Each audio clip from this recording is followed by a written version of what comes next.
So this sounds pretty bad, and it is. But Earthquaker and Keeley use domestic labor and are better positioned than most to weather increased tariffs. So it's actually worse for many other manufacturers who rely on offshore labor.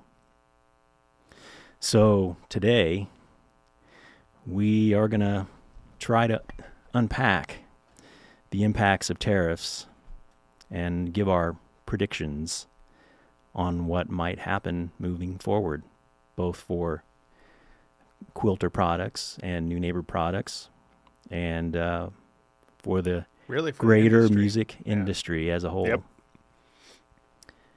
Which, So, yeah, I got to admit, like I was just telling Brian, that I'm a little bit of a deer in the headlights on this one, because when I started talking with the team and kind of sharing some of my thinking for how to talk and what to talk about, and I was getting really broad, and I was getting into even like the impact of the world of musicians, they're listening to it and they're like, my God, this is so depressing that like you shouldn't do this podcast. yeah. And I'm like, right? So, for those of you who may be tuning in for the first time, don't know who we are, my name is Brian Neunaber. I owned and operated Neunaber Audio for over 10 years. Now I work with folks here at Quilter as a product designer. Chris, you want to introduce yourself? I'm Chris. Chris Parks, CEO of Quilter Labs. So just so you are aware, we both know quite a bit about the tariff situation, because we both had to deal with this many times. Well, and even deeper than I remember calling you a few years. Geez, I want to say 20. Remember that 2021, 22. I'm like, because we think about the obvious thing that's happening now. This is how news tends to work. We get our heads wrapped around what's going on in the world today. And see what the headline says, or you pop open your Apple News app and you see all the headlines, and that's kind of where your head is for now. But we forget that the chip shortage. Okay, pandemic. Right. Go back. Right. I mean, the pandemic really kind of threw everybody for a loop. Yep. And especially our industry, because everybody's at home, and they decide, I'm going to learn to play guitar, and they start buying a bunch of gear. Plus, a lot of people got stimulus checks, so they had a little extra pocket money. Started buying music gear. Right. At the same time, a lot of manufacturers, we couldn't get all the components that we needed because people were shut down. Well, first, I think what happened, if I recall correctly, a lot of manufacturers canceled their orders because there was initially a downturn. Oh, right. Because everybody at first thought, oh man, this is, demand is going to just plummet. Yep. Yeah. And instead it kind of it went the opposite direction. Right. And well, initially it did plummet, but then what happened is everyone that had massively under forecast at that point came back along and they said, oh, well, no, not only do we need that, but let's pad that by 10%, which if one manufacturer does that, big deal. Okay, good for you. You have extra parts. If all manufacturers, if all the car manufacturers, if all the computer manufacturers, if everybody does it simultaneously, that overloads, the ability of the chip manufacturers to keep up. And as I rightly pointed out at the time, if it comes between running GM's, computer processor for their whatever their GM Chevy trucks, or if it comes down to them running FV1s for our tiny cottage industry. Yeah. Which one do you think is going to get done first? Yeah. So I went on a bit of a panicked buying spree, and I remember calling Brian actually and just going, hey, heads up. Nobody has them anymore, because we put them in our Aviator Cubs. Yeah. We had them. I know he was smart. He was one of Um, those JIC manufacturers, we just in case. we yeah, because we use a lot of those, and we used a lot of those, and so we had stock and we had orders in place for Yeah. like a long time, and so we had stock, but a lot of people didn't. So And the manufacturer wouldn't even talk to me.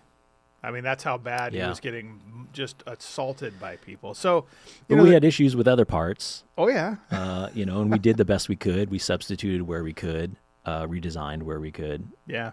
It was the same. I just remember going through this period of absolute uncertainty. I remember calling all my suppliers, and kind of just asking them to, hey, give me a sense of what is going on with your business right now. Are you guys going to make it through this okay? What's kind of the impact for you? And honestly, it was kind of frightening at the time, and because the uncertainty, which I think everybody felt, it wasn't just us, the uncertainty was across the board. But I predicate, the conversation on tariffs with, we've been going through almost over a decade now of terror. I like to call them tariffs. Right. Yeah, because But we had tariffs before all this. right before all this, and I remember that was that affected us and increased our costs. Yep. We were able to absorb some of that, most of that at the time. I don't think everyone else was able to, but yeah. And then the pandemic, and that really kind of upended the supply chain for a while. And then And once then- everybody increased their orders, Right. the shipping problems. Yeah, and then when the pandemic finally started to end, that changed things as much or more than the pandemic did, at least for us, Right. because inflation started to kick in. Yep. Customers weren't buying as much. Yep. A lot of manufacturers had excess inventory because they had stocked up. So they were dumping it. Yeah, they stocked up so much during the pandemic because demand was so high. Right. Now demand drops. They're stuck with all this excess inventory. Yeah, and people just weren't buying as much music gear. Well, and the fact of the matter is, as I've had to painfully say just recently, is if people are choosing between gas and groceries and buying a guitar amp or an effects pedal, a new guitar, you're going to get gas and groceries, and your hobbies are going to wait. Yeah. Yeah. Yeah, so in the end, the music industry was left in a pretty weak position. And even now, I think we're still feeling the effects of that. Oh yeah. Before all these tariffs, we're still feeling the effects of it. I mean, we still have inventory from the pandemic. Yeah. So It was, yeah, and we still have to this day Yeah. inventory. In terms of amplifiers, we bought. yeah. I mean, even some of the Neunaber products is still inventory that was remaining from the pandemic. From the pandemic, yeah. And it's we kind of made a conscious decision to just overload ourselves on inventory, same sort of thing. So we had our OEM manufacturer build us thousands of amplifiers, which actually, as I kind of point out to people, have been carrying us for quite some time now. It was I thought of it as huge tariffs and highly expensive at the time. But now I'm so thankful we bought all those because we keep right along selling them. I don't have to raise the prices on them. And, actually they've now become kind of the most competitive. The Aviator Cub has kind of become one of the most competitive products out there because I don't have to raise the price. I bought them in 2020 or 2022 maybe. So right around there. And we got a massive amount. It might have been even 3,000. And at the time, we're just like, where the heck do we put all this stuff? And now, we're quite appreciative that we have it. It's kind of been it's like a 1, 2, 3 punch, and I think getting into the kind of the whole tariffs. Sorry, I keep calling it tariffs, but it's what it feels like. It's we were pointing out that Julie Robbins, paid 11,000. Man, just Keeley. I'm sorry, Keeley. Yes, um, it's. I just got the bill, and it's three times my annual salary. Yeah, I mean, yeah. I'm just thinking when I read that, I'm like, oh, that's nothing. That's nothing. Hold my beer.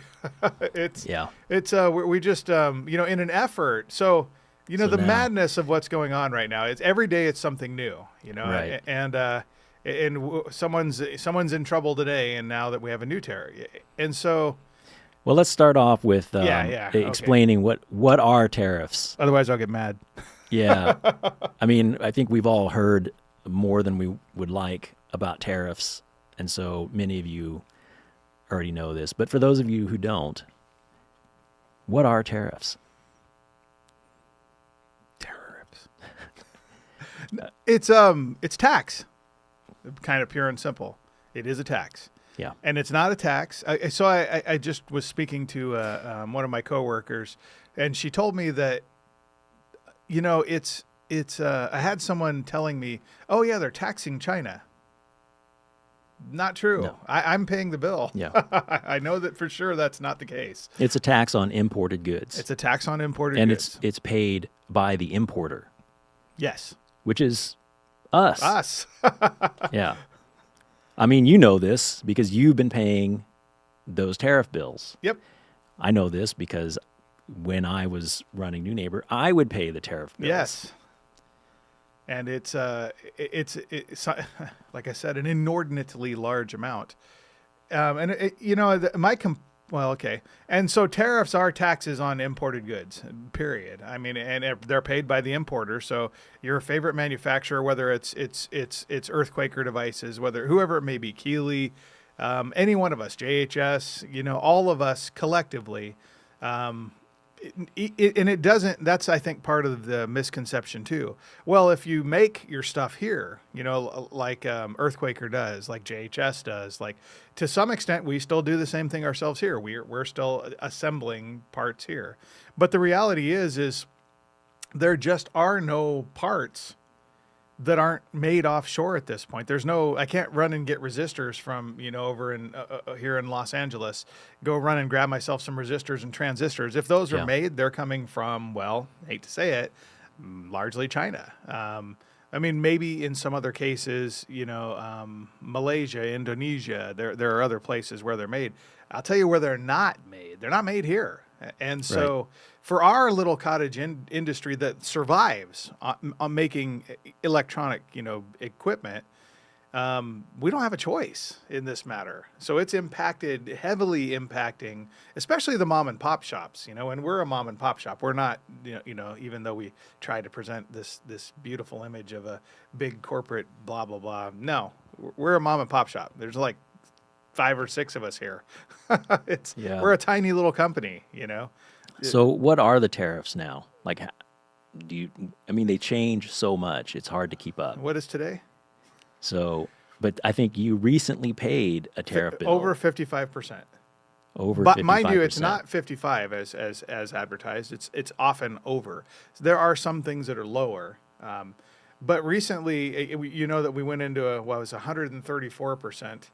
And you want to talk about trying to diversify your supply chain immediately? Yeah, because nobody's paying that. They're just not going to order stuff at that point. Yeah, and I mean, I can definitely. I have to say, it was an immediate impact on our supplier, who, quite frankly, I think was trying to figure out how to close their doors down at that point, because it's not just us, because we're going, but then there was a 90-day pause, right? Right. And with that 90-day pause where we said, okay, we'll just set it at 34% for 90 days. So we actually paid extra to move all of our products in to get them done, completed, shipped, and here on our dock prior to the 90-day window, which would end August 12th. Well, they had an agreement. Extra to ship them. Yeah. Yeah, so we could get them here before. Well, no, to have them built, too, because they had to order parts that wouldn't have been. They had to expedite it. Yeah, they had to expedite things. Yeah.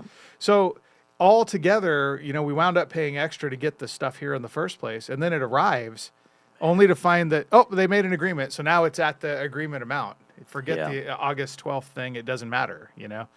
And man, we scrambled. You want to talk about frustration? We scrambled hard, you know, to try to get the product in under the wire. Yeah, and that uncertainty seems like it's almost the worst part of it Yep. because you can't plan for anything. Yep. And even if you try to plan for it and then something changes. I mean, I planned for 2 years our tilt back legs, right? That you can go on the website and see them. They're $79.99. I had planned for years to get a more cost-effective than what we had because we were, manufacturing it piecemeal. So we had to take the legs, send them out to have them powder coated. In some cases, for like the Travis toy and whatnot, laser engraved locally. We went through kind of a lot of effort to be able to sell, and we didn't sell many of them, to be honest with you. Occasionally, people would buy them or whatnot.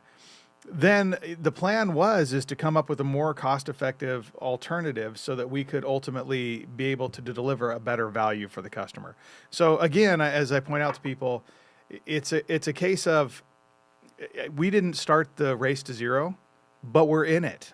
And we don't have a choice. We're competing with every other manufacturer out there. So my plan was to get these things in at $39.99. And the tariff between the day it shipped and the day it arrived flipped to like 80%, I think, or 90% it was at the time. And it wound up doubling the price of the product because Wow. So we literally dream all the time. How do I make this more cost effective for the customer? How do I give a better value to the customer? Right. And even trying, you can't even plan anything. I remember when this all went crazy and I looked at my wife and said, let's go on vacation. Cause I'm like, we just need to wait until the madness stops, until Right. every Yeah. day there's not a new, because I don't know what to do, Yeah. and I've spent years trying to figure out how to effectively run, not just even run a business, but to be more of a cost-effective value for our customer. I'm actually, I think, one of the biggest customer advocates, and it's easy to say that, blah, blah, blah, you're running a business and this, that, and the other. But no, really, like we've end-of-lifed products because I go, there's better options than what we sell. So why are we doing it? So we end of life it. And, people seem a little befuddled by that, but it's because I care about the customer. I'd rather you get a better deal on something that someone's focused on, than us to make way too much money, but not add much value for you. I obsess over such things. We have to add value. The value to the customer is key. But where's the value between what I was going to do, $39.99 and $79.99, which is what we have to charge for them? And that's with us eating a lot of that tariff. Yeah. Now, there are additional tariffs on steel and aluminum, right? Yeah, we were one of the first. In fact, when we got the legs, we were one of the first people to import, because it happened days before our ship came in. Is that on top of? Yes, Yeah. Section 301 and 302. So this is on top of, and there were no rules for this. So it came in and we had to make it up as we went. We're like, we don't know how to do this. So we had to work frantically, mind you, with our supplier to go, how do we, and we made up and hoped, stick it against the wall, hope it sticks, hoped that they would accept our documentation for it. Because, it was you have to, I think reading through the rules, it was, number one, it was days of work. Mind you, not days of work trying to figure out how to be a better value for the customer. It's days of work trying to figure out how to manage a new rule that got thrown the day before my ship arrived. And they're going to hold up just so you know, when they hold up an imported shipment, you pay for it. You pay for every day that it sits there. If customs and border, you pay rent. you pay rent. Well, and then if CBP looks at it, you pay them to inspect your goods. which happened to us, I think, 5 times over the last couple of years. To the point where who do I complain to? They're picking every one of our shipments, and it makes me sound a bit like a complainer, and that's part of what, telling everybody yesterday, because God forbid we start talking about the topic of what it's like for musicians today. Oh boy. Oh, we'll get there. But it's impossible. You can't, there's nothing I can plan on, if there's, and talking with Pat Quilter, we're on an ongoing basis going, what do we do? What do we do? What do we do? How do we plan this? Because, like me, like Brian, we're all obsessed with what is the best value to the customer. And you can't answer that for me right now. No one can. And that's why I kind of, almost want to be on permanent vacation, because the vacation was great. I could get away from a moment from the uncertainty of everything. We don't know how to structure our businesses today. We really don't. I don't know how to deliver a better value for the customer, because that might be taken away from me the day before the product arrives. And there's not a thing we can do. We are completely powerless. Mind you, and I'm allowed to have this complaint, this doesn't impact every company, just the small ones, just the little guys. And I say that because when we think about companies that have multiple, locations, so they're an offshore-owned company. They're not owned by any company here in the United States.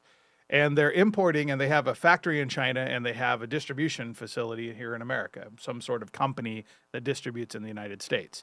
Now you can do your own math in your head and figure out who I'm talking about. There's a few of them. They went from selling a product for $299, and then all the tariffs hit, and then they're selling their price. They've repriced it at $299. How did they do that? Any discerning people out there figure that one out for me? I know, but yeah. Can you explain like numerically what it is they're doing there? Yeah, to do that. Their China division is selling at a loss. They're not even charging the full price of the product. To the American division is what they're doing, and now they don't pay for the tariffs. Yeah, or they pay pennies on the dollar. Technically, we have though, to pay the full price. Technically, isn't that illegal?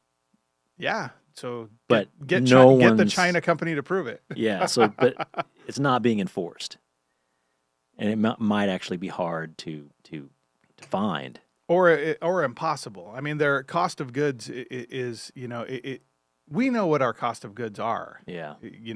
There's no way their cost of goods is that. It's impossible. Right. Unless they're getting a bunch of stuff for free. It's not possible. So they're exploiting a loophole. Yes. Essentially. So for the small manufacturers, for the Earthquakers, for the Quilters, for the Keeleys, for every last other one of us out there, we are stuck bearing the full burden of this. And I think they estimated it at roughly $110 million in tariffs to MI musical instrument manufacturers is what the thumb in the wind was, and that was for last year. That's $110 million that was for last year. Yeah, that was for last year. Thumb in the wind. Yeah, it's going to be worse. Thumb in the wind means that you roughly $250 million the prices have increased. Thumb in the wind, to assume that people are still trying to get the same margin. So, how is this going to affect the average buyer of music gear? I mean, keep in mind that most music gear is either manufactured offshore or it's made from offshore components. So virtually everything is going to be affected by this. And so what's the impact? I mean, the first one is going to be that we stymie creativity for sure. Because now the question is no longer how do I build the greatest possible product for the customer. Now the question is going to be how do I make it as cheap as possible? Yeah. How do I buy as few parts as possible from offshore? Instead of saying, hey, here's the full panoply of everything that I might be able to use to build a great product, we intentionally stay away from using things that, And or it's going to be a great big scramble. So okay, it doesn't have made in China on it anymore. It has made in Indonesia, made in Korea, made in wherever. So it's, cheaper manufacturing, Yeah, um, potentially cheaper components, or designing stuff out yep. of the product so Making it it uses fewer components. and and the big players will just move countries left and right. They already Yeah. have in most cases. So moving manufacturing to someplace with lower tariffs Yep. and lower labor costs. And they'll just they'll keep doing it, but for a small company. Remember, there's costs in tooling, things like that it's not as simple as just going, hey, let's build it over there now. You got to rebuild the tool there or ship the tool there, which is also incredibly expensive. I mean, What? think about 1,000-pound tool that has to be moved, Yeah. reworked, so it works with the machine there. This isn't an easy thing to do. In fact, it's nearly impossible. So costs are going to go up. Period. I mean, Yeah. quality will decline. I mean, you can't design all of that cost out of a product. I mean, I know that as a product designer. Yeah. You can design out a little bit of cost, but generally the products that we design are pretty well cost optimized to begin with. Right. So if at this point, if you're trying to take additional cost out, you're probably either sacrificing features Yep. or sacrificing the quality of the product Yep. in some way. Yep. So I think you're going to see some of that. And it's still going to cost more. Even just moving manufacturing to a different factory can potentially expose you to reliability issues. Yep. Just because it's a new factory, they may not be doing things in the same way. They may not be as familiar with, they don't have the experience with the product that the previous factory did. So it just exposes you to certain risks that could compromise the quality of the product. But even with all of that, I don't think that's going to completely offset the cost of tariffs. So No. so it's prices still are going be to more expensive. So it's going to be more expensive. Yeah. I mean, it'll be more expensive in essence for lower quality, less features. Now, some people are probably going to wonder, well, like, why doesn't the manufacturer just eat that cost? That's actually, for what it's worth, that's one of the things I can tell you we're planning on doing, because we are moving manufacturing right now. That's one of the things we're doing to try to have a sustainable business model. Of course, this is like on a consistent hope that, which I always say, hope is not a strategy. It's a consistent hope that the madness will end. The daily change in everything will no longer be a daily thrum of tariffs. It hurts. Do you want to explain like why it's so absurd to assume that a manufacturer is just going to eat that cost? Well, okay. Let's say you sell something for $100, right? And you buy it for $50 because when you consider that you have to pay the rent on the place where you're at, the electric bill, which isn't getting any cheaper, the water to water the lawn, the garbage to take the trash out, all the things that any business has to run. If now there's a tariff of 55%, so I can easily do the math here. It's $26. Now my stuff is $76. Well, if what I needed to make was at $50 above that, because I sell enough of them that those $50 all add up to what it takes to pay for all my employees, the lights, everything else, then at that point in time, I'm good. How am I going to get that to just be $50 again? Well, the answer is not going to, I can't go, hey guys, I don't really want to pay the tariff. So I have to raise the price. There's no option. There's no alternative. I can't survive on half the income any more than anyone else can. So you can try to play this game any way you want, but the reality is your profit margin just took a dive and there's nothing you can do about it. Unless you have stuff that's like we do, just in case. We have some products that we ordered 3,000 of. Well, yeah. they were before actually they were tariffed, but it was before the days of the tariffs. So Well, even before these tariffs, you can assume that in a competitive market, that no one is really making like an exorbitant amount of profit. Like everyone's making as much as they need yeah, to stay in business. Because, if you are charging too much for your product, someone else is just going to make something to compete with that for less. yeah, So now that your costs have gone up, there's just not enough room in there right, for you to just eat that cost. yeah. So, There's you price according to what you need to. Nobody's getting rich. I promise you, nobody's getting rich in this business. yeah, Yeah, that much I can tell you. yeah, I Um, can I can vouch for that. yeah, how do you make $1 million selling guitar equipment? You start with 5 million. It's pretty much how it works. So either it's a case where, and without getting it down the long road of, because I really have to restrain myself here because I get a little hopping mad. At least in part, I'm a musician, and we haven't got a raise since 1968. It's when we take a look, and as I said to people more broadly, as we take a look at kind of the reality facing for those musicians who are actually trying to have a living, um, the, venues aren't paying you more to play. I promise you, you're going to make less than if you sold an album back, just 20 years ago. Um, the there's a certain beauty, I think, in what we've been able to do in the realm of digital transport of things. I don't have to go to the video store anymore. If I want to watch a movie, I can just watch it. I can rent it oftentimes on Prime or whatever. Same thing musically. Most everything is that I want to hear is out there on Spotify, and I go and listen to it. But this is what is known as the music royalty black box. It's an opaque thing. You can't see what's inside of it. You can't see how things are calculated. No one's going to let you in to look at it. And there are people getting fabulously wealthy off the backs of musicians. And the one thing at least I can tell you, it isn't the music manufacturers, or at least not certainly not the small mom and pops. We're definitely not. But like I said, that's where I can easily get myself in trouble to start talking about how basically the entire industry's been bought.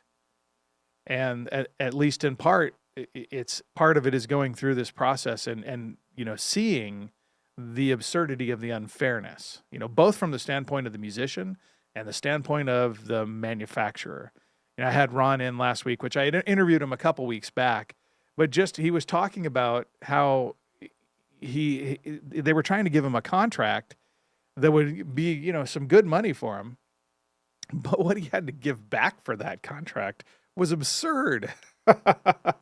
And, it's basically you're giving away all your rights to yourself in perpetuity, that's what it's facing. And so, I kind of shared some of my misgivings with our team here yesterday. And they actually said to me, you maybe don't do this podcast. Because that was really glum, man. That was really dark. But that I think so. I really kind of had to go back and go, is there any like silver lining around all this? Is there any lemonade to be made from the lemons? Both for music manufacturers and for musicians. And first off, and maybe that's the important part, start from the standpoint of music still matters. It still is the thing, picking up that instrument and playing it still is the thing that makes you, it makes your soul matter both to you and to everybody else around you. We were in a parking lot and, I whipped out the guitar and just started playing for people the other day. And you know what? It actually added happiness to being stuck in a blazing hot parking lot, stuck waiting to get into the place we were going to. It still matters. And you know what? Nobody got charged and I didn't put my hat down. I'm doing okay. So I don't really need to get tips or anything, but it's still the thing that moves hearts and minds, and it's an important thing to remember. And maybe that is the important thing that comes out of all of this. Like I had this idea that of torturing Brian and waxing poetic and going back to the days of Mozart and Beethoven, and they had patrons that built them houses. And I'm like, who cares at the end of the day? There's been so many transitions in music, and they're gonna continue to be transitions in music. The thing that matters, is the authenticity, is the beauty of the soul that's making the music. I've lost some friends lately that that was a great part of what made them so beautiful to me. They were broke. I remember one guy calling me one time and just going, yeah, my booking agent keeps sending me from like here to like 800 miles to go play this festival. And then I get there and I make $800. I said, well, how many miles to the gallon do you get in your RV? Shout out to my old buddy Gino, who is no longer with us. And he's like, oh, we get about, I don't know, 13 miles to the gallon. And how much does it cost per gallon to fill that thing? How many gallons does it take to fill that thing up? And we sat and calculated it on the phone. I think I was at Sweetwater at the time, and I was just talking to him. And I said, so here's your rule of thumb. For every mile you travel, you have to make $3. If they can't do that, don't do the gig. Wow. And in 2024, they did a study. 72% of touring musicians lost money doing the tour. $25,000 to $30,000 to tour for 3 to 4 months, right? And they made, on average, $10,000. Wow.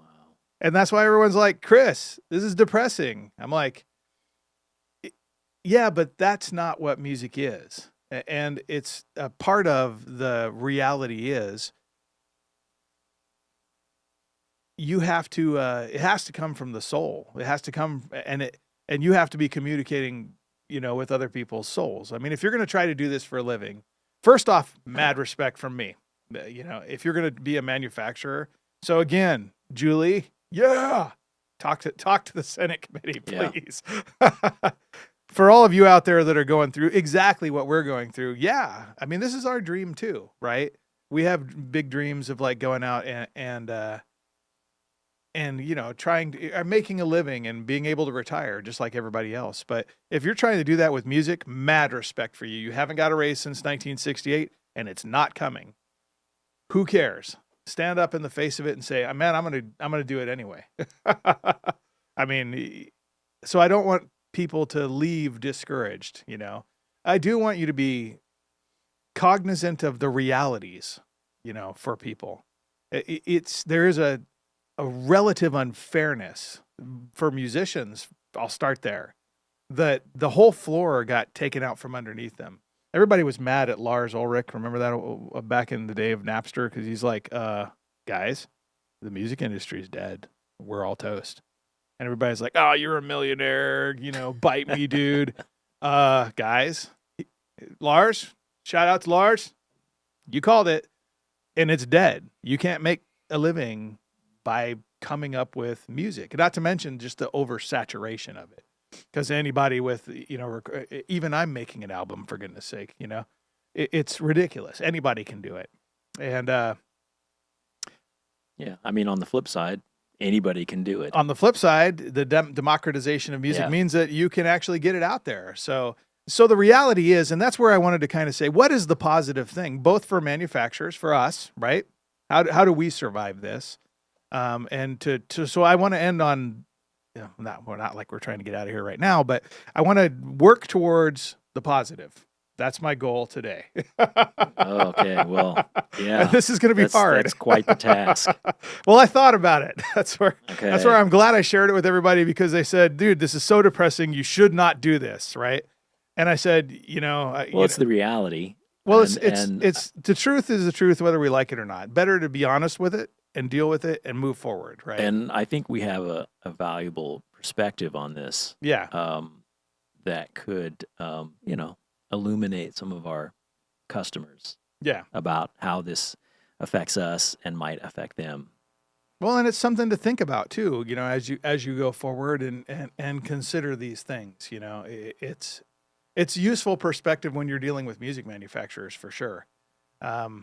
Because, well, without getting down that road. So, some people might be asking, like, why don't you just, with the understanding that like your parts are going to be made in Asia and other Right. places, but why don't you just make stuff in the U.S., like do your manufacturing here in the U.S.? And I mean, I'll let you talk about this a little bit, but this is something we did at Neunaber, and this is something that you've done Yep. previously, and so we know what it costs Yep. to make things in the U.S. versus offshore. And people were really critical of us when we did this. But we were an offshoot of QSC, Quilter Labs, right? So QSC, we had a special deal with that we would basically get cost plus 10. I guess I can tell the world that right now. Well, I guess I just did. So, so our stuff was manufactured for what QSC made it for, plus 10%. And, which means we weren't paying much at all for manufactured right here in Costa Mesa. So the 101 reverb is an example I use. When it costs so much, but we also had to price according to the market. I could have priced it at $6.99. Nobody would have bought it. I mean, there's a part of me that sometimes it goes, well, maybe we just double the price on everything and see how it goes. No, I know the answer to that because that was what we did initially. Everything was priced according to building it here. All our chassis were made, in Anaheim, I think at the time. And I remember being able to tell people, well, I could drive 45 minutes in any direction and visit any one of my suppliers. Yeah, whatever. Tell me who made those resistors again and capacitors, Chris. Get on that plane, go to China. But the reality is we were with some dealers, we had distributors, which get an extra percentage because they're actually repping your products in the country that they're in. Where I could tell you now, I was putting a $20 bill on the side of every box that we sent out. Canada, I'm looking at you. If you have a 101 reverb and you're in Canada, we paid $20 for you to have that. It's somebody made money, but it wasn't us.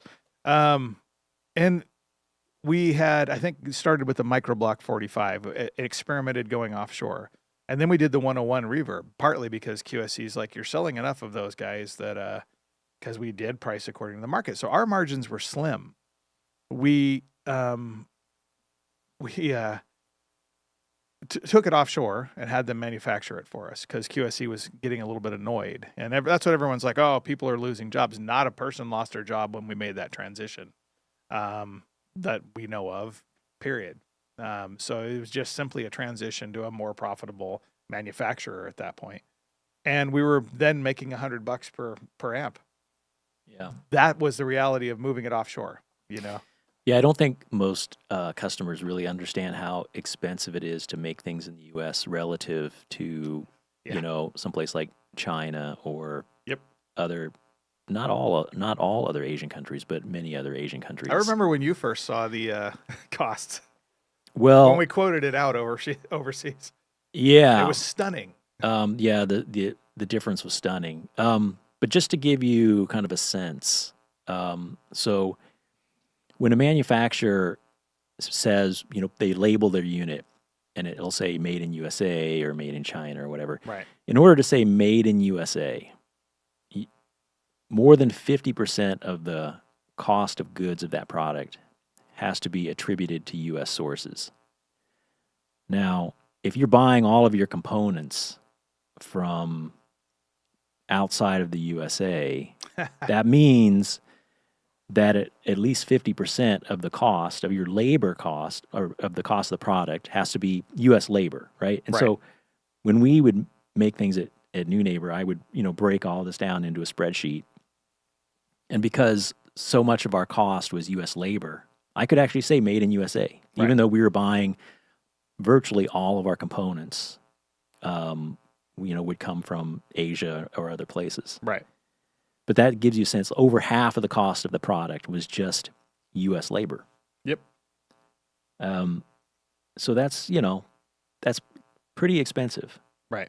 At the time we felt like, well, it's important to be able to make things in the USA, and we could price our products accordingly. A lot of people felt like they might have been priced too high. Right. That's a big reason why. But it's hard to compete in a market like that because most customers buy based on price, Yep. right? If you double the price of something and say, oh, but now it's made in the USA, I mean, how many of your customers are still going to buy that product? Not many. I'll tell you. Actually, I did a study working for QSC back in the day. I guess I can say this now. We did what's called conjoint analysis, which was developed by a company known as Sawtooth Technologies, if I recall correctly. And in conjoint analysis, what you do is you do a broad, wide range survey, right? And so we did. We were trying to understand the value of if I recall correctly, the value of every aspect of a product. So what conjoint analysis does, and it's a large scale study. So we have to get like 150,000 people to do the study. So it's a big study, right? And in this case, we were working on power amplifiers at the time. And we did this large scale study. And what they do is they assemble the parts that make up an amplifier, like gain, maybe, and I'm talking power amplifier, not guitar amplifier. So, Neutrik jacks versus, banana plugs versus, power switches. I mean, literally there's not a lot to a power amplifier, but one of the things we wisely put in there was made in the USA versus made in China versus made in Indonesia. The power of conjoint analysis is that it's able to tell you exactly how the customer will behave because you did a big enough study. And I can tell you the actual dollar value that people are willing to pay for made in the USA versus made in China. And the answer was about $49. $49. They would pay $50 more if it was made in the USA. I'm surprised it's that much.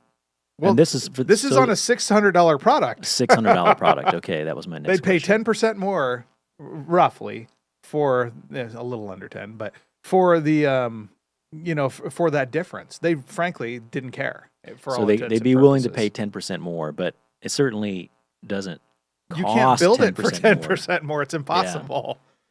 So to get back to my original question, like why don't we just make things in the USA? You can't. So it's actually cheaper just to pay the tariff now than it is to bring your manufacturing to the U.S. Yes. I mean, that's how much more expensive it is to make things in the U.S. And that's why it's just not going to happen. I mean, that's sort of one of the things that gets brought up. And there's the scale, realistically, the scale of doing such a thing. So if I go back to, again, my QSC days, right? When we take a look at how many millions of dollars and all the expertise spent in developing an SMT production line, a through-hole production line to put in components and parts, we're talking an investment of multiple millions of dollars, right? And that investment in multiple millions of dollars also has to include the fact that you have to have enough space to do it. So you got to get a big building to do this. You have to you have to get the expertise built and crafted and put together, which doesn't happen overnight. We're talking 6 months to a year before you make one thing. Yeah. So invest $25 million and wait for a year to even begin to start making a profit on that. The alternative there is you use contract manufacturing, but then that's, they're going to want to make a profit. You still have the same well, problem. And so it costs even more. Yes. And so it's more than if you had done it yourself. So your options, no matter which option you choose, the supply chain just isn't really there, realistically speaking. It's just, you can't do that. It's a nice thought, but you're back with the same problem. How much more would you be willing to spend for it? And can we actually make a profit with the margin that's left over from that, right? And the answer is pretty simple. No. So investing millions and millions and millions more, and then what happens if in 3 years a new administration comes along and goes, forget all these tariffs. Yeah. You just lost all those millions of dollars. So who's really going to be willing to, blink first and play that game of chicken? Not me. I wouldn't make that bet. Yeah. So I think we've established that customers are going to see price increases. Yep. And I think we've seen some sort of clever ways in which sellers are communicating those price increases. Right. Like we've seen where it's added as like a separate cost, like a separate line item. There's all sorts Like of games. obviously, sometimes it's just going to be built into the cost, but other times it's kind of broken out as a separate line item. Right. I've seen recently in looking for components, I've seen different prices for where it's manufactured. Oh, interesting. So a part they might have a fab in Asia somewhere, and then they might have one in Europe, and Right. then they'll show like different pricing depending on where it's coming from Oh, interesting. for the same part. Right. And so there's some it's just some strange stuff going on right now with that. Have you seen any other any other way? Price wise, I mean, and I've even tried to kind of think up some stuff, but I haven't seen a lot. I mean, for the most part, without naming, our competitors' names, they just raise the price and don't care. I'm going to manfully resist going down the road of telling exactly why that's the case, because I actually know the reason why. They just raised their price and know you're going to pay it. And in short, because they have all the channels locked down. So the large brands, will just raise their price knowing that you basically won't have a lot of options anyway. And henceforth why, the product I was telling you that we have, Aviator Cub, is doing really well right now because we didn't have to raise the price because we've still got a whole bunch of them, I think that the major players, the ones that already have the vast majority of the market anyway, are just going to raise their prices. They don't care, and that's kind of it. And you can kind of do your own math why they don't care. I'll leave that up to you so I don't get myself in trouble. So we haven't seen price increases across the board yet. And that's because some people have just-in-case inventory like we do. Mm-hmm. Yep. And then it's a game of chicken at that point. It's a game of chicken, yeah. Yeah. So people are just waiting until the competitor raises the price. Yep. Yeah. And trying to figure out if they can hold on, which is not healthy again for the whole industry. Not to mention, but we didn't even stop to think about that. The dealers in the equation. Holy cow. Oh, here's a conversation for you. I was saving that. Oh, okay. I was saving that for part 3. Okay. And we're almost there. Yeah, we're almost there. But no, the other thing is well, what about pricing? Like you can't lower pricing. This is one of the and this might make a good segue into that segment. But you can raise prices. It's okay. People understand. I mean, it's as much as I come off sounding a bit like a complainer here, and I am. Fair enough. I'm willing to admit that. I'm complaining because we're dealing with unfair practices across the board. People scamming the system that we have to compete with across the board. We're dealing with more stuff than I can shake a stick. And I feel like it's okay to say, that kind of sucks. I think you should give me the benefit of the doubt too and say, hey, you know what? I get you. That does kind of suck. I'm glad I'm not in your shoes having to deal with all that. Right.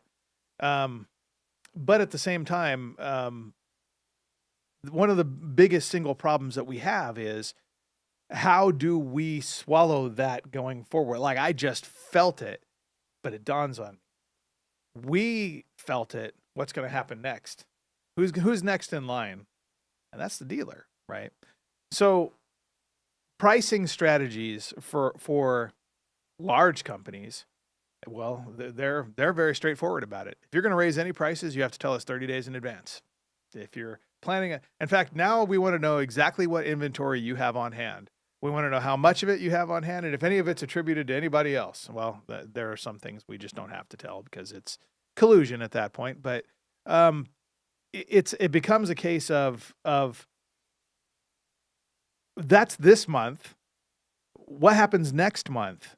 well, okay, what if the tariffs drop, right? Or I move it to another place. Can I drop the price? My dealer's already bought it, and we already have a minimum advertised price, structure in place. So if my dealer's already bought the product and it's already this price, and I want to drop the price to $59.99, what do you think my dealer's going to say who bought it at $49.99 and now I want to price it at $59.99? What do you think they're going to say about that? Yeah, they're not going to like that. You think? So they have the same problem we do. So I can't go playing with the structure of the industry. And I'm not the only one that can say this. So this is where we get a lot of that, like, oh, well, here's a tariff surcharge now. I mean, but do you really want to get to a point in this world where everything, where we're dividing up all the value? Maybe it's a good idea. Like there's a part of me that says I want people to actually understand what they're paying for. It's helpful because it's a little too easy to be blind in this day and age. So I think, for the people who try to break out that tariff cost, they're kind of hoping that the tariff will go away or will come down at some point. Right. And then they can just remove that tariff surcharge without changing their base pricing. But good luck. What do you think about that? Like, do you think the tariff is going to go away? No, I don't think so. We just saw it go through 3 administrations now, and it hasn't gone away. It's only gotten worse. So, no, I don't think so. And, I make a big effort to never really be political in these sorts of things, and I won't today either. But it seems that it is agnostic to administrations. That once a tax is implemented, it pretty rarely, to echo the words of an old president, I think, it pretty rarely ever comes off,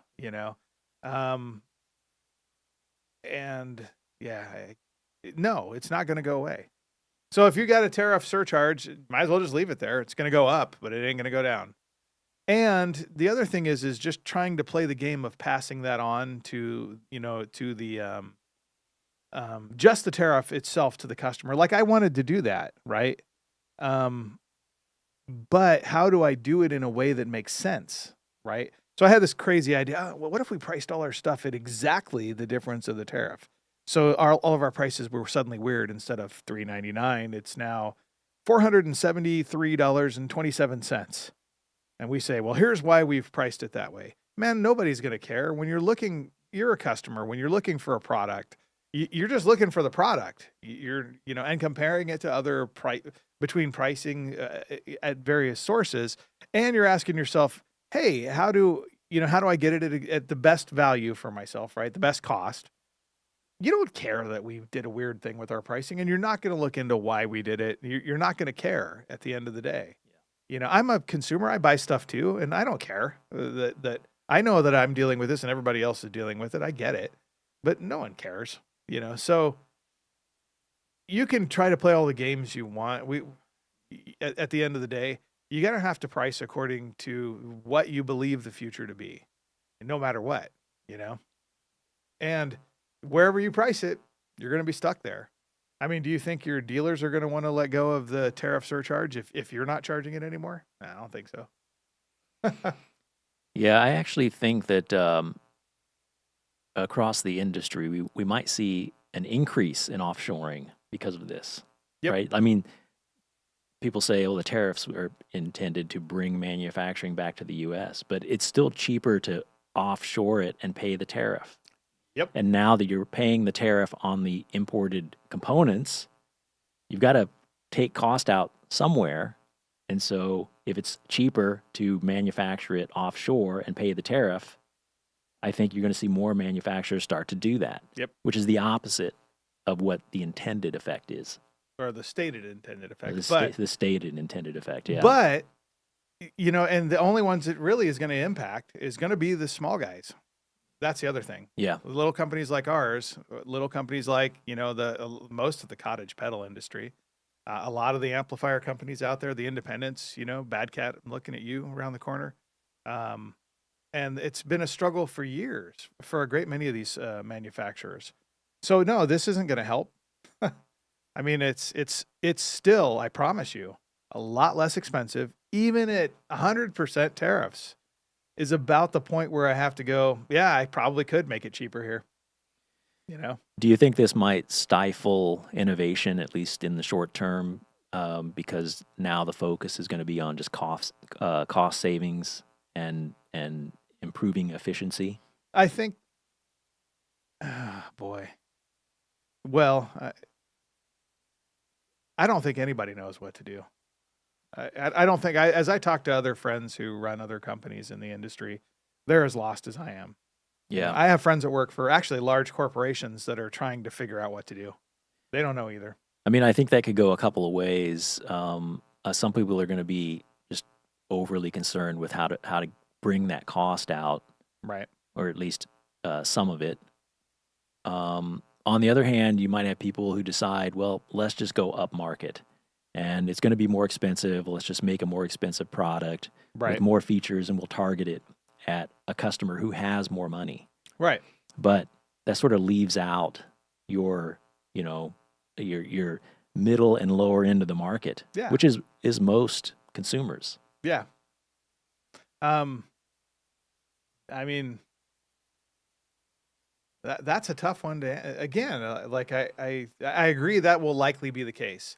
You're just simply, for the consumer, for the guitarist, for the musician, you're going to have the same price for the expensive stuff for the mid-level stuff now. For the stuff you really want, it's going to be absurd. For those who break it out into categories. Yeah, in our case, I mean, Pat has been working for a while on am I allowed to tell this stuff? Yeah, I guess I can. We've been showing the Elevate off for months now, and and we're launching it on Labor Day. But he's been working for months on trying to develop basically something where, and I had to really kind of come back and encourage him, we'll price where we need to price. Don't try to develop the cheapest thing on earth.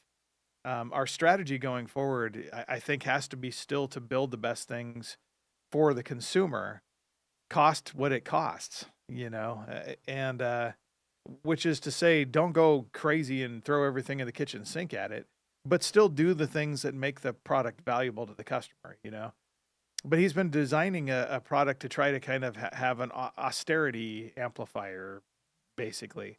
And I just, again, I'd love to tell you that I can't tell what the future holds. Like, on a daily basis, we don't know what to do, Because what I think is a great idea one day, it's a terrible idea the next day.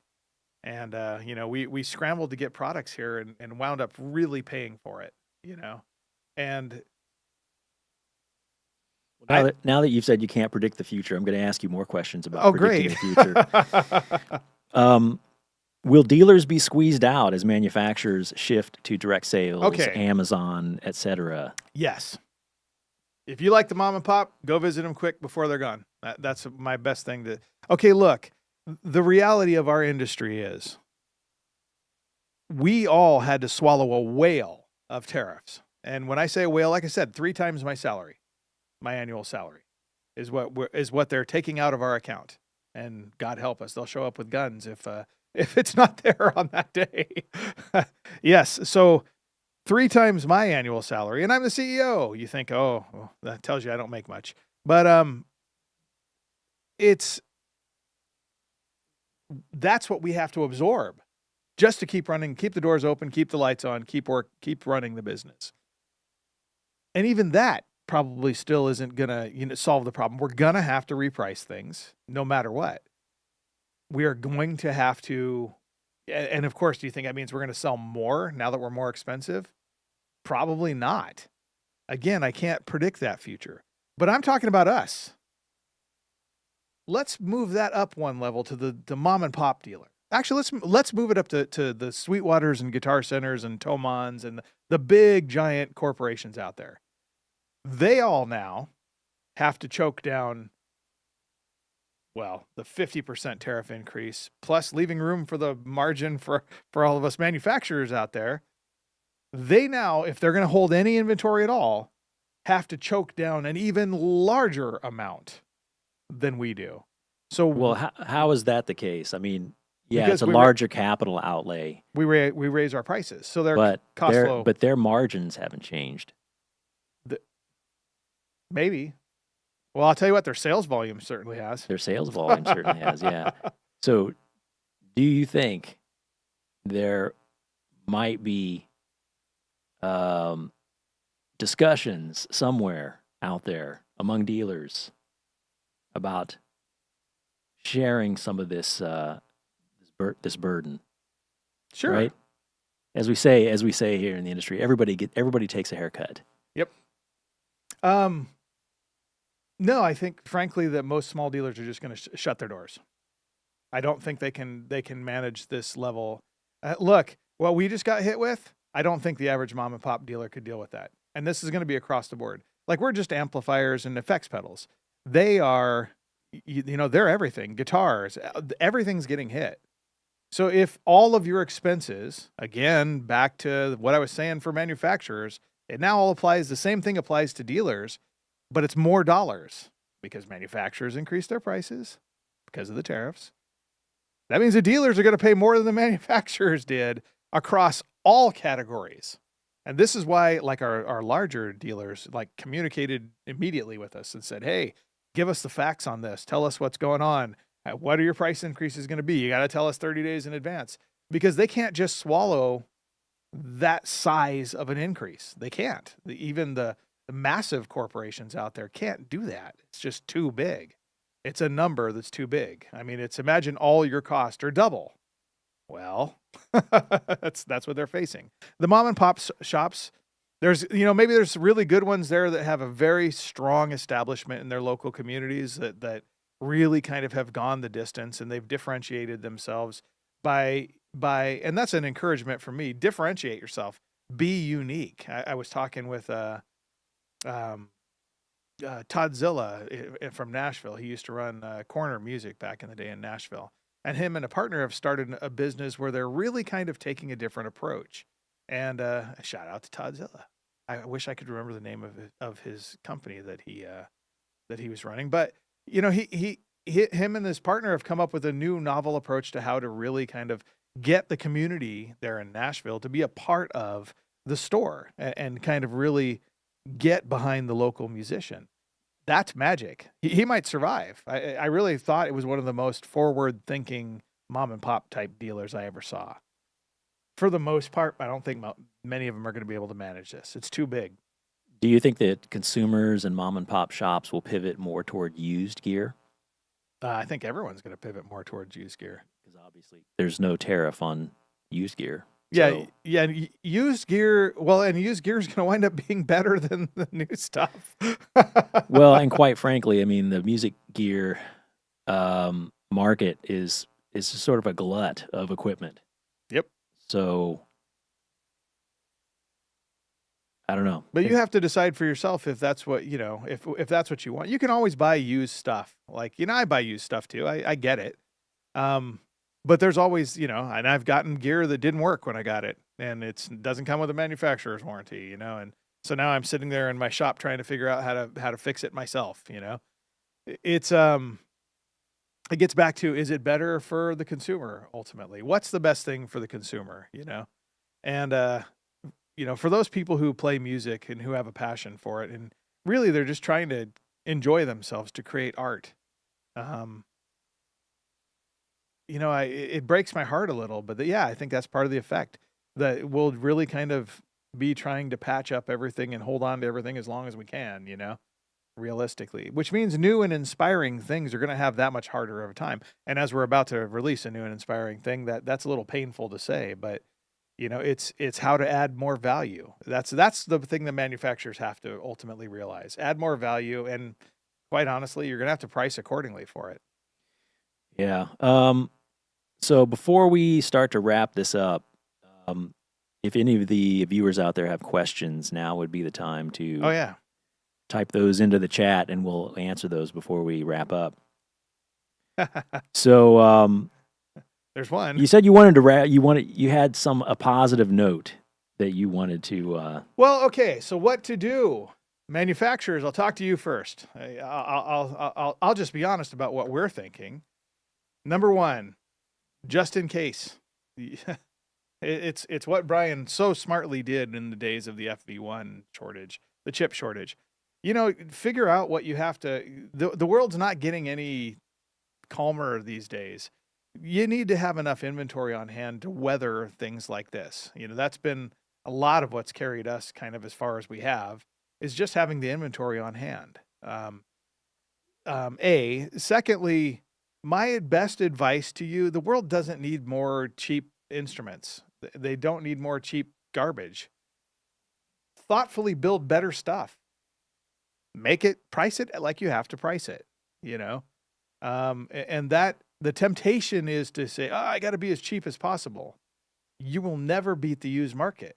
It's a good point that you bring up. You're never going to beat the used market. And really, is that the customer you really want anyway? Right? As a manufacturer, there have been times when people have called me up, and after talking to them for a while, I've recommended the competitors' products. And it's not because I'm a jerk. I don't want them as a customer, because I know that they're basically, they're more interested in kind of getting some crazy deal than in actually playing music in the first place. And quite honestly, I'd rather have them bother my competitor than bother us, because they're going to be complicated and difficult. And hey, man, I'm happy. I have a great many customers out there that'll tell you, I will call you up on my weekend, to help you with a problem. I'll help people to no end. I'll spend 2 hours on the phone helping you figure out a problem, even if it's not our gear that's causing it. Because I'm a musician. I actually do care about that. That is what I'm passionate about. We have to decide, I think, as manufacturers, for the mom and pops, how are you going to differentiate yourself? And the answer is not always to make cheaper stuff. I don't think it ever was the right answer. It's to make better things, I remember having a conversation with a couple of the buyers for large scale dealers that we work with. And I remember telling them, are you just buying stuff that's going to go in the landfill tomorrow? Is that what you're selling, this holiday season, to make sure that you make those monthly numbers? And I actually asked, what instrument did you start playing with? 1968 Fender Strat, and I was playing through a 65 Fender Deluxe, I got it used as a kid. My mom bought it for me, blah, blah, blah. I'm going, was that a good instrument? Yeah, it's a phenomenal instrument. What are we selling now? Garbage? Stuff that's going to be at the pawn shop? Maybe. It'll be on Craigslist next week when the kid is bored with it. And there's room for it, but manufacturers, stop. My biggest encouragement is, maybe it's better for the music world. Maybe it's better for music if we really focused more on building things that are inspiring, that make you want to play, that make you want to keep on doing it. I won't pick on a very large competitor who has developed a whole music lesson thing going on in order to promote their brand. I'm like, why don't you just make better gear in the first place, and people will want to take music lessons, right? Innovate, don't emulate. I'll borrow their own saying, and then you can figure out who I'm talking about. But do that. Really make it more inspiring. Music should be fun. You remember the feeling you had when you first started playing. That first time you lit into that thing and leaned back into the sound, as Roger Waters says, talking about the Marshall amplifier, you feel it. There's something magic about it. We got to get the magic back, I think. And that is, I think, more important than the dollars. Going to the NAMM Tech Show Awards and seeing them, they had done an update on the software on a product that a company had sold, and they won the NAMM Tech Awards. Meanwhile, there's other new and innovative products that lost. And I'm going, really? I'm like, what's wrong with our industry? Yeah, well, it's the NAMM Tech Awards, so yeah. I'll leave it at that. But it's the same problem with the Grammys, right? It's a question of, ultimately, at the end of the day, how do we inspire the customer more, rather than how do we make another dollar? That like I said, if you're really truly passionate about music, then your obsession should be on, how do I make music better? I made that our tagline for a while here, but I realized that was a bad idea because it's not entirely. It's more of an internal tagline. How do we make our decisions in such a way that music is left better when we're done, when we check out finally? How do we do that, right? And if the answer is I just made a billion things that went into a landfill, you didn't do the world any favors, So that's a big one. Get just in case inventory together. If you have a product that's doing well, buy enough of it to make sure you can weather storms, because storms are going to come. If there's one thing I can tell you since time immemorial, storms are going to come. And if you're prepared to weather that, you're better off. Like Brian was ready for the FV1 debacle. I was not ready for that. And so I was literally calling everyone on earth and trying to buy old outdated parts and couldn't even get those. And being prepared is kind of everything. So think through, what are the things that are really valuable for you and for your customer. Get those things together so that you have a broader strategy for how to do it. Change where you're buying stuff from and have multiple sources. Easy for me to say, that's expensive to do. But, right now, if you just simply moved your products out of China and to another company, Indonesia, Malaysia, there's dozens of other ones, your costs are still relatively where they were a few years back.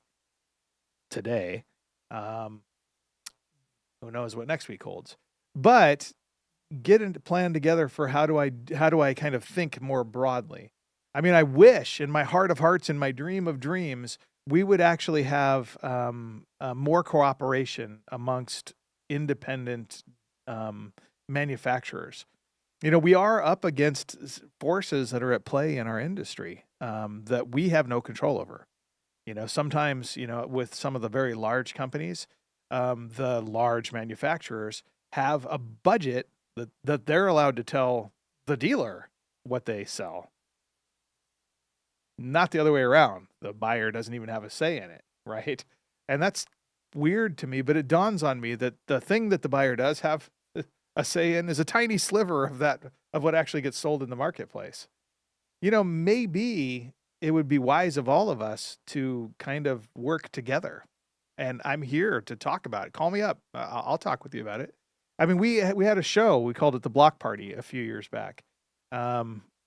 At Quilter Labs, and we literally invited our competitors to come bring their stuff. We had a big parking lot thing and made our own event in our parking lot and had like a stage and a band that came, or a whole bunch of bands. Really, really I remember that. I was there. Exactly. Yeah. And I didn't do it to make money. It was not intentional. It was to really kind of foment this kind of creative change in the way manufacturers work together. We don't have to all pay a fortune to go to somebody else's exhibit. We can all just work together.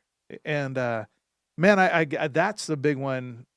It's one of those painful things where in my dream of dreams, we all could kind of come up with something better. That's that, as Pat likes to say, that California spirit. We don't have to do stuff that sucks. We can come up with better ways where we can collectively become stronger together, right? Yeah. We don't get the benefit of being a massive, conglomerate brand that's $1 billion a year company. But if we work together, collectively, we are that, and then some, And I think we also have the benefit of having kind of the more, because we have to try harder, You know all too well how painful it is to have to juggle everything that you're doing in terms of development and running a business. Yeah. What if we didn't have to do that, right? So. And that's a long conversation, but that's, I think, what smaller manufacturers like us really kind of need to do is kind of plan yourself out. How are you going to source your things? How are you going to work together with other manufacturers? Dude, one of the coolest things is Josh Scott. He got a Quilter amp and he went on ad nauseum for a whole episode about how great this amplifier was. He didn't have to do that. And I'll go on infinitely about how cool his stuff. I got a whole bunch of JHS pedals, back in the room behind me here.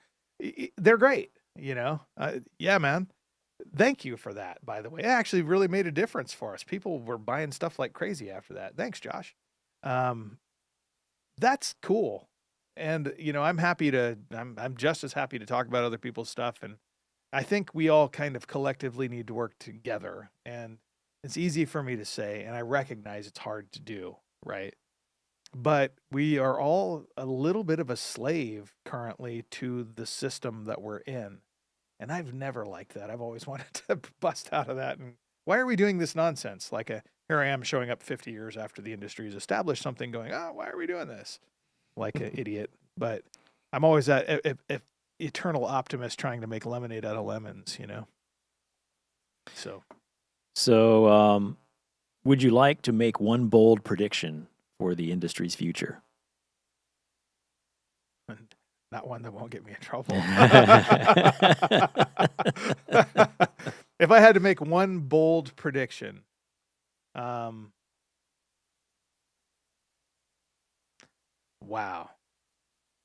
Why do you think about that? I want to try to make a positive one. That's hard. Yeah, that's tough. I'll make a prediction only because it doesn't matter what the prediction is. It'll probably be wrong and nobody's going to care. Right. I think that we'll probably see a significant shakeup in the dealer model. Yes. I think they'll probably, as we know. I like how gently you said that. Well, as we know, a lot of dealers may not survive. Yeah. And so, but I think it'll be more than that. I think a lot of dealers or a lot of manufacturers will just say, oh, screw it. I'm going to sell on Amazon. I can't afford to pay the dealer margin anymore. Yep. But potentially we might see dealers decide, hey, maybe I don't need to take as much margin as I used to, and work out an agreement that's a little more equitable with manufacturers, so they're not taking the entire burden of that margin. Well, economics, the margin loss, I guess. Yeah, economics wise, the other thing I'll predict is a lot of independent companies will just go direct only in the future, and just try to step right over the fray. We're not in an age where dealers, it's I'm going to get myself in trouble. See, well, that's not unprecedented. It's not that dealers don't add value; they do. It's just that the reality of the scale of how awareness is generated has drastically changed. So it used to be, we go back in time. I can do a lot of these. We go back in time, but since ages and ages ago, you have to go buy something at a dealer, and that's where you find out about it. I mean, forget just music for a second. You want to buy new clothes, you got to go to the mall, right? That's where you're going to find out about them, because you can walk shop by shop, dealer by dealer, and see all the new stuff. You don't have to do that anymore. You can get on TikTok, you can get on Instagram and see, oh, dude, that's a cool shirt right there. I want to get one of those shirts, It just happened to me the other day. And I'm like, I want one of those. Those are cool. Yeah, and I mean, with Amazon, free shipping, free returns. Yeah. So it's almost like you can just try it out for free. Well, and so of course, in 2012, there was a study done that basically showed that was a trend that was increasing. And McKinsey did a study in 2021 that said 80 to 90% of consumers tried a new purchasing method and said they're not going to go back to the old way. Yeah. So that's not even a prediction. That's a reality. This has been the trend for several years. Yeah. And so over the last decade, the tariffs may just be something that pushes our industry further in that direction. Well, and then I think you'll see manufacturers basically deciding to no longer support the dealer model. Because I mean, we've been largely lucky, that we've had really great dealers whom we love working with. And there's my easy out. And that's true, actually. I do. In fact, over the next month, I'm going to go see most of our dealers and or at least the ones I can get relatively easy access to, and go just say hi and check it out.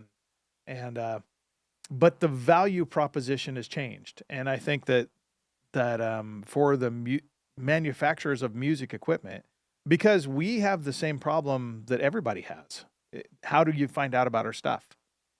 It's the same problem musicians have. Okay, you wrote an album. Good job. How on earth is anyone going to find out you wrote that album? Yeah.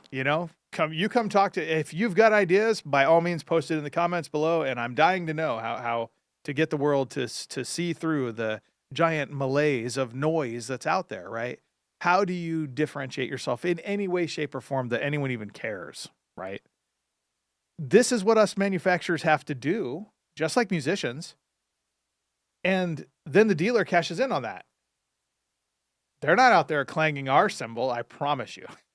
they're cashing in on the fact that we've been, talking with, trusted influential opinion leaders. Oh, I'm sorry. The world knows those as content creators. And I have a name for them because I think what they do is actually more valuable than just creating content or influencing people. Trusted influential opinion leaders who have developed audiences who trust them for good reason, because they do really great stuff. How do we find a way to either work with the dealers to make that a really fair and equitable arrangement, right? In my opinion, the manufacturer has to go out and find all the customers that then just go buy it from the dealer. And so the whole value proposition of the dealer and I know that sounds dim for dealers out there. You're looking at me going, hey man, when we have a huge value, I know everybody in my community. Good. That's the dealer I'm hoping for. But my real life experience has shown that we have to do all the marketing. We have to do all the lifting.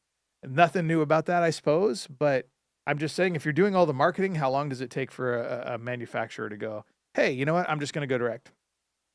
Why not? Then I get basically all the market. Then I can actually price my things lower than everybody. And the only place you can buy them from is directly from the website. Well, I think most manufacturers would prefer to sell through dealers, but just simply can't afford to. That too. I mean, the market will only bear so much as far as the retail price. Yeah. So you can't just charge more for something, to absorb that dealer margin. So right. When something like this happens and your costs go up, that's sort of one of the first things you might look at as a way to actually be able to still sell at the price where a customer will buy it. Yeah. And still make a little bit of money off of it. Well, and that's just it. It's definitely, I think in some respects, you got to get kind of used to the idea you're not going to make as much money. That's the reality for everybody. Yeah. So we're all going to have more money flowing through the channel, but we're not making much of it. It's, I'd love to say there's some genius way around that. Nah. Well, on that note, let's go to the Q&A. And ask more questions. Feel free. We'll do our best to answer them if you put them in now. So Ian asks, what is who trying to achieve with this? Seems like nobody wants it. Will there be any businesses left standing? Who is who? I don't know. I think this is a political thing, and I Oh, okay. I have political persuasions that I tend to, you can't be right in this world. Things are a little too, it's a moment of honesty here. I think things have been a little too heated for a little too long. And we've kind of lived in a world where people hate each other over perceived ideologies. Yeah, we're going to stay out of politics. And we're going to stay out of politics. And that's part of why. Like, I personally just don't, I just kind of have a general policy of loving and caring for people. And I always kind of have. It's just in my nature. Yeah. I mean, we've seen this a trend where customers want the businesses that they purchase from to take a stand. Yeah. It's a bad idea on political things and stuff like that. And I personally think that's a terrible idea because you do not represent, like, as a spokesperson for the company, whoever that is, whether it's an owner, a CEO, whoever, they do not represent all of the people in that company. That's absolutely right. Those people may have different views. So that's why I think that businesses should stay out of politics and should not express a view on it. I remember a period there where, and I was being strongly encouraged to take a stand and get on the right side of history about this or about that. Man, I have my opinions, I'll tell you right now. But I also will tell you that those are my opinions. And I have plenty of friends that have different opinions. And I think what we all got to do is talk. And I think that if we talk from a place of mutual respect and honesty, that we'll actually find a better outcome in the long run. I think there's been way too much vitriol on all the sides of the equation, and I don't think it's making the world better. Well said. And so I think we got to find a place of mutual respect and honesty. So as far as going political, I won't. But sounds like nobody wants it. Will there be any businesses left standing? It's a good question, actually. And there'll be some. What is trying to be achieved with this? I don't know the answer. I have my suspicions, but I don't know. I don't know any better than anybody else. That's difficult to answer without getting political. So, yeah. I could give you my political opinion. I don't think we should touch that. Will there be any businesses left standing? Well, certainly some will not. I mean, there some will go under. Yeah, there'll definitely be some livelihoods lost for sure. So Ian also asks, is there any way you can ship Elevate as parts to be constructed by the end user? Could you ship the pedal for free, no tariff, and charge a subscription for the use up to the proposed sales price? Well, that's kind of a radical idea. That's a radical idea.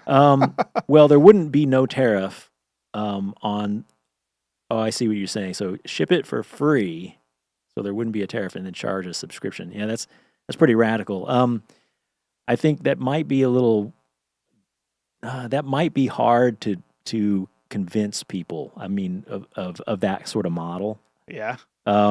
There's also, what do you do when someone signs up for the subscription and then cancels it the month later? Right. Before you've recouped your cost. Right. So, kind of I like iPhone style. Look, I like the idea, thinking out of the box. That's great. I'm not sure that would work. Well, we wouldn't be able to avoid the tariffs for starters, because we're buying the product from. Yeah. So we still have to pay the tariff, right? No matter what. So it's a question, really, I think, then gets down to. I mean, I guess if it were drop shipped or something from charging a subscription to use a thing, a licensing fee, so to speak, right? It's a different way of thinking for sure. But, and here's where I like my always in, because I'm a guitarist, I go out and play, and if ever a manufacturer, like my thing stopped working because I changed my credit card and I forgot, and it's 5 minutes to downbeat. You get on your phone and you try to update it, and it's not updating. I can't be the guy that did that to somebody's gig. I can't. I don't think I could ever get behind that. I'm with you on the idea. It's clever. Yeah. As far as shipping Elevate as parts to be constructed by the end user, I think that's a disaster waiting to happen, because, a lot of people are going to have problems assembling it, and then we get all these customer support requests for things where someone just didn't, understand something in the instructions or whatever. And then you have to worry about like who accepts the liability if something gets put together wrong and it breaks the unit. How do you warranty things? How do you warranty it? Yeah, it opens up Pandora's box there. Yeah, and then I mean the only way that we could avoid, you can't really avoid the tariffs and stuff like that. It could be drop shipped from our manufacturer overseas. Right. But even then, if you say, oh, this is a no-cost item, CBP is going to say, no, it's not. It has a certain value, yes. Right? It doesn't matter what you charge for it. What matters is what is it, the actual value of the item. Yep. So they're going to want a value assigned to it, and we're going to have to pay that tariff. So there's really no way around paying the tariff. And then there's, additional stack tariffs, Section 301, 302, where you have to actually come up with the total amount of a given thing, aluminum, copper, and it's, believe me, it's a headache for manufacturers to have to sometimes, because you're like, I don't know, like a pent chassis, it's about how, and where was it manufactured, and by the way, Ian, thank you for that. I love the idea of thinking, trying to think of something different. Yeah, love it. I love it. I love it when people come up with stuff trying to help us and come up with crazy ideas. I love crazy ideas. I love it too. I believe me, I dream them up all the time, and sometimes they're terrible. but most of the time, at least we're thinking. We're like saying, hey, how do we? I mean, my biggest question ultimately comes back to how do we? And this is why I'm a little. My very first thing I think is, what about the guitarist? I am a guitarist, and I've had, not to pick on other competitors, I had like a product that was like the highest end of like digital, like digital workbox station modeler or whatever have you, right? And I won't mention names, but I plugged in. I'm probably giving it away as soon as I tell the story. I plugged in the pedal and I switched patches. And then in the quiet part of the song, I have to do a swell, right? And I had rolled my volume pedal back. I switched the patch, and just as I go to roll it in, it's already on full blast because it hasn't detected because the pedal hasn't moved yet.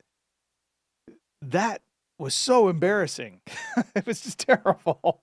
And I'm like, I don't ever want to be that company that does something awful to somebody's gig, that makes them embarrassed. Cause I've been that person that, that kind of hurt. Ouch. And so we kind of do go to great pains to really think through ultimately, hey, what could go wrong for the user, right? Because we actually do play music. We actually do, we do suffer the effects of bad decisions. And then my first thought there is, man, the moment that somebody's trying to get that thing to work, we're in deep trouble. This gets back to, will people come up with different ways of selling and pricing their products to try to offset some of these tariff costs? And the subscription model, at least in my mind, might be a way that some people try to mitigate the increased cost. It doesn't avoid you paying the tariff as a manufacturer, but potentially you can keep your costs lower. Right. Not your cost, your price, what you're selling to the customer. Right. You keep that price lower and then make it up as a subscription, right? So you sell them the hardware. Right. But it requires a subscription to use it in some way. Right. And that's where you make up the cost difference in the long term. I don't know if you'll see it in our industry that much, but maybe. I've already seen that kind of thing with other electronic devices. Right. Now, a lot of customers hate that. They hate, the fact that, I paid for this product already. Why does it require a subscription to use it? Right. I hate that. So something like that would backfire on us, I think, if we were to try to do that. Right. There's other things you could have as like not subscription, but like purchases. So we're going to do preset packs for the Elevate, where we've taken tons of hours to kind of build something cool up, and for someone that, hey, I want to have like all the 80s new wave sounds. Well, it'd be kind of cool if you could just pull them up and download the pack and have all those sounds, right? Yeah. The difference there is that those things are not required to use the product. You can still use the product anyway. Yeah. And I think that's the difference. Like if it's a subscription that is required to use the product, right? It won't work without it. I think that's the thing that customers hate. I have my alarm system is like that. Your alarm system? Well, you know what I'm talking about. Oh, yeah. You have the same one. Yeah. That drives me nuts. Yep. I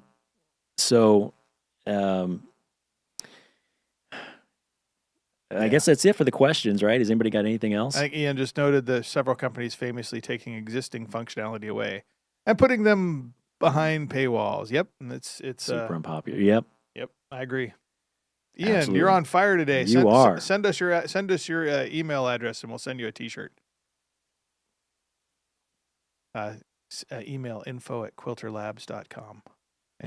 And tell us what size, and we'll send you a t-shirt, buddy. Thanks for bearing with us this whole time. Yeah, we've gone a long time, an hour and a half, and honestly, I don't want to leave on a depressing note. So I will make a prediction. The artists that succeed going forward will be among the first who begin to adopt and utilize to a greater extent artificial intelligence in their stuff. From all standpoints, from the creative process all the way through to the marketing, distribution, and even content creation going forward to some extent. I think that will be my biggest prediction. The artists that are most successful will be the ones that manufacture that, or that utilize that process. Yeah. And probably manufacturers too. Yeah. Yeah. Man, we should do a live stream on artificial how intelligence. AI is going to affect music as well as the gear industry, because that's another. That's a whole Yeah. thing. Yeah, we should talk about it. Yeah. That's a good one. Oh, cool.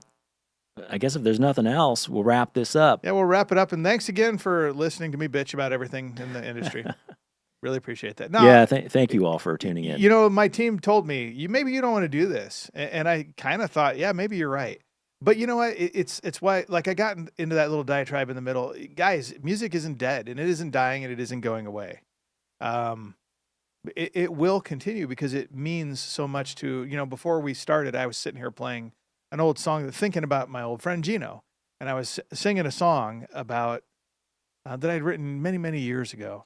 And I got a little choked up and just kind of thinking about how I'm kind of bummed. I miss him. He would text me all the time and just see how I'm doing, right?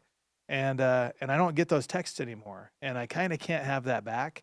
But in a weird sort of way, I kind of reunited with my buddy Gino by just playing an old song and remembering. And there's this really kind of cool part of the song where it kind of goes to a major chord, and it just reminded me of just kind of the beauty that he had added as a friend in my life, And music does that. It has this way of magically transforming us. Don't lose that, no matter what, in anything that you do. When it comes to playing music, remember what it does for your soul. Remember what it does for everybody else's soul. We don't make stuff that people buy. That's one of the big things. And I know for sure that comes from Brian's heart, who has spent years, and Pat too, the same thing. We're here because of that, because Pat basically wanted to give back to the music community.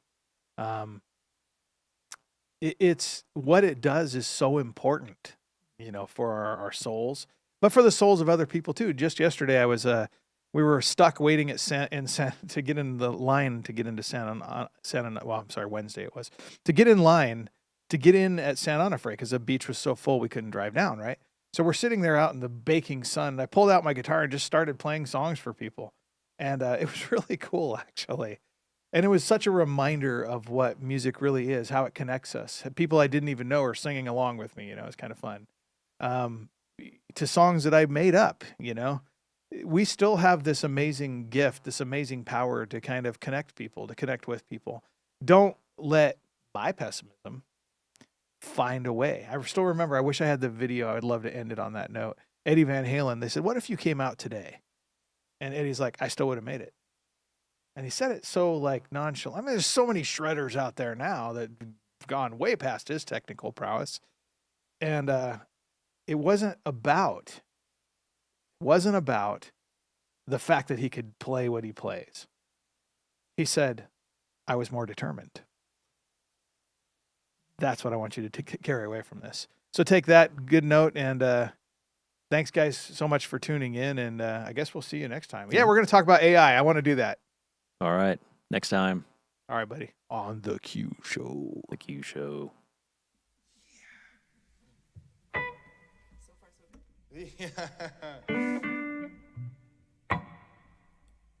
I found peace, loving on those who hate me. I found joy, raising babies with an angel on earth. I found worthless, saving dollars on a rock in space. I won't kill for gold, no, no.